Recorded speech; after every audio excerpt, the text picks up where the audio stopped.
ये लाइन हो गई।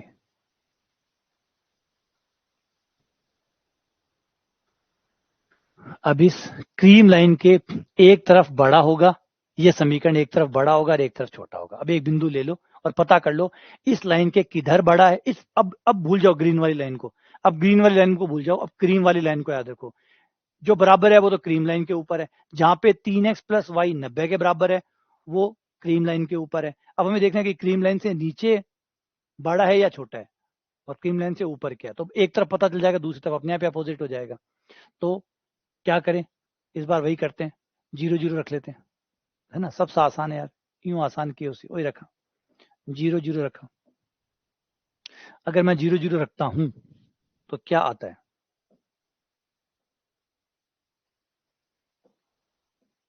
0 0 रखने पर 0 प्लस 0 इधर आया 90, यानी ये बड़ा है। बड़ा है मतलब LHS छोटा है, LHS छोटा है। क्यों?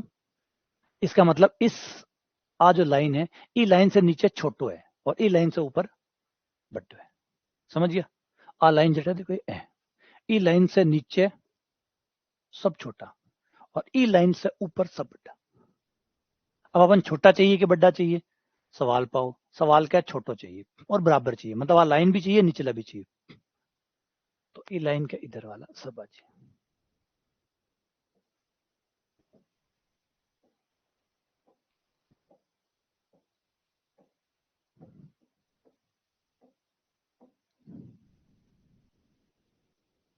ये हो गया।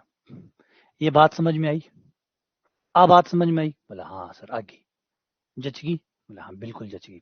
अब तक जच गई? बोला एकदम जच गई। अब क्या करना है, अब आ जाते हैं नीचे वाले कंस्टेंट के ऊपर। नीचे वाली एक शर्त और छोड़ के चल रहे थे, ये देखो ये शर्त क्या है, ये शर्त कह रही है कि भैया 0 ले लो, प्लस का ले लो, माइनस के नहीं ले सकते। अब माइनस का नहीं ले सकते इसका मतलब है हम सेकंड क्वाड्रेंट में नहीं आ सकते, क्योंकि सेकंड क्वाड्रेंट में x माइनस का होता है। थर्ड क्वाड्रेंट में दोनों माइनस होते हैं, यहां भी नहीं आ सकते। यहां भी नहीं आ सकते क्योंकि यहाँ पे तो x प्लस होता है लेकिन y माइनस होता है। तो हम क्या करेंगे, सिर्फ फर्स्ट क्वाड्रेंट ही ले सकते हैं। तो हमारे चित्र को फर्स्ट क्वाड्रेंट तक ही सीमित रखो, बाकी मिटा दो।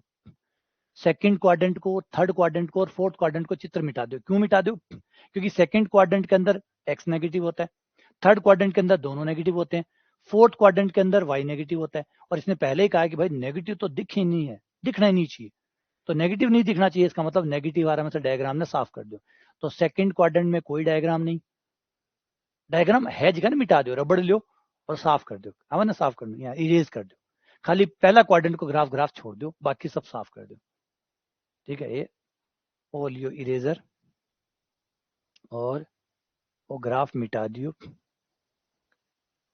यहाँ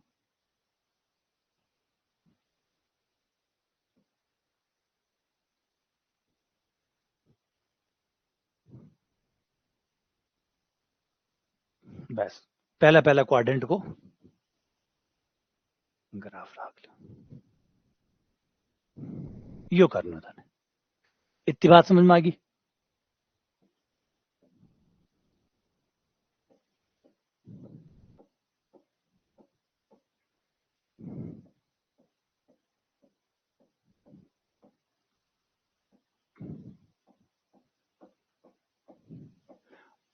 क्लियर है? अब आ जाओ इनके कॉमन क्षेत्र पे, उस क्षेत्र पे आ जाओ जो कॉमन है। कॉमन का मतलब जहां पर दोनों लाइनें एक दूसरे पे अध्यारोप, जिनके क्षेत्र एक दूसरे पे अध्यारोपित हो रहे हैं, मतलब एक के क्षेत्र पे दूसरा क्षेत्र आ रहा है। तो वो कौन सा रीजन है जहां पे दोनों अध्यारोपित हो रहे हैं, एक के ऊपर एक चढ़ाई कर रहे हैं, वो रीजन कौन सा है? तो जवाब है ये ये ये और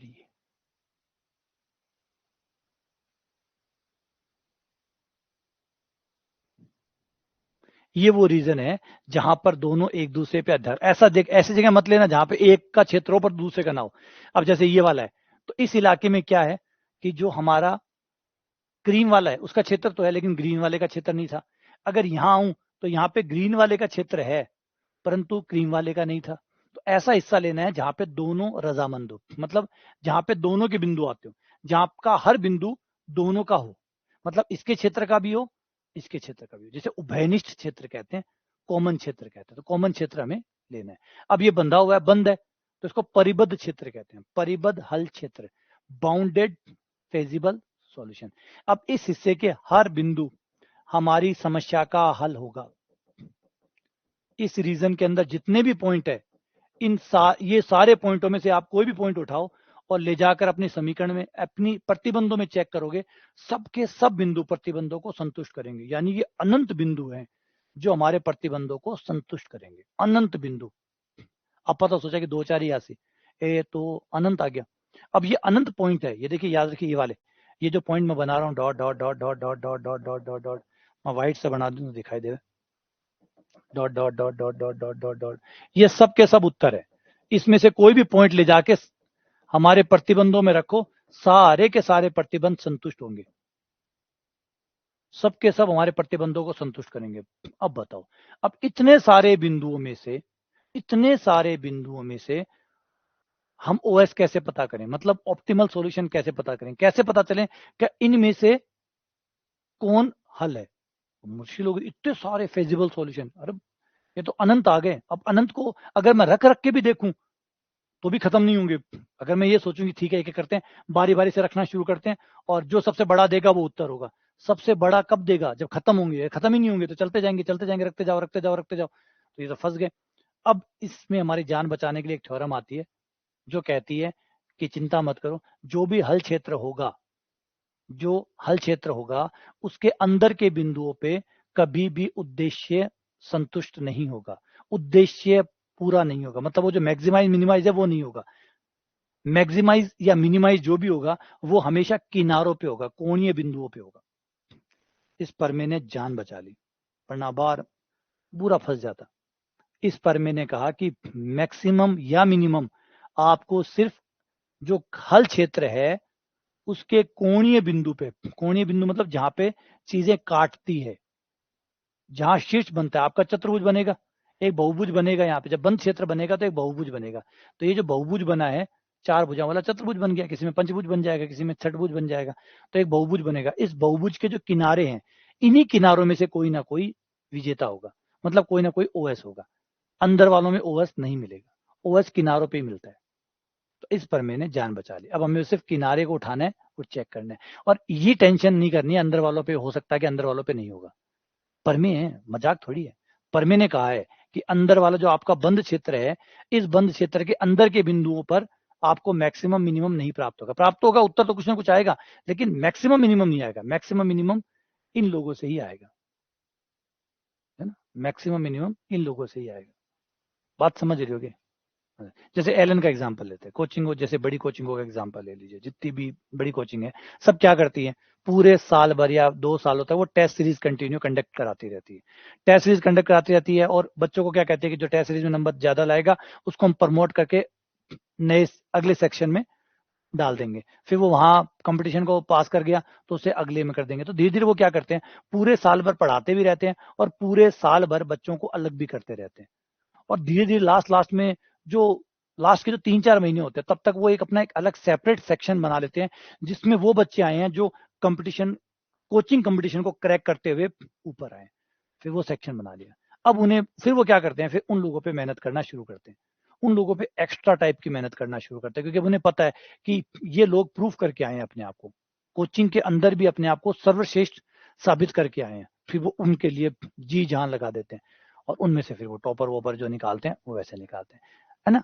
ये स्ट्रेटजी करना ही पड़ता है, क्या करें। तो यही करा जाता है, क्रिकेट टीम भी तो करती है, खिलाड़ियों को चुनती है, फिर उन पे एक्स्ट्रा मेहनत करती है, फिर उनको टीम में खिलाती है, ये सब कुछ ही होता है। तो वैसे ही यहाँ पे भी है कि भाई बिंदु बहुत से सब खिलाड़ी हैं, लेकिन परफॉर्मेंस कौन देगा, किनारे देंगे। ये किनारे वाले जो पॉइंट है ये परफॉर्मर होंगे। अब 0 0 एक पॉइंट तो ये हो गया, ये हो गया 30 0, ये हो गया आपका 0 50, और ये बिंदु और निकालना पड़ेगा हमें। ये बिंदु, ये किससे बना है, दोनों के प्रतिच्छेदन से बना है, दोनों के काटने से बना है। तो दोनों का प्रतिच्छेद बिंदु निकाल लो, दोनों लाइनों का प्रतिच्छेद बिंदु। x प्लस वाई बराबर 50, 3x प्लस वाई बराबर 90, दोनों समीकरण को घटाने पर माइनस का 2x बराबर -40, y बराबर 20, y का मान 20 रख के x का मान 30, तो ये बिंदु आ गया 30 और 20। अब ये हमारे कितने 4 पॉइंट है, इन 4 पॉइंट को जेड में रख के जेड का मान निकालो और देखो जेड ज्यादा कौन दे रहा है, कौन है जो आज जीतेगा 4x plus Y.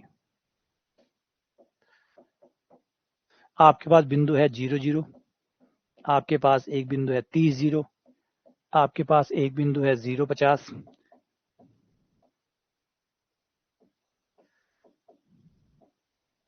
Zero zero रखने पर 0, 30 जीरो रखने पर 120, 0 50 रखने पर 50 और ये आ गया 120 प्लस 20 140।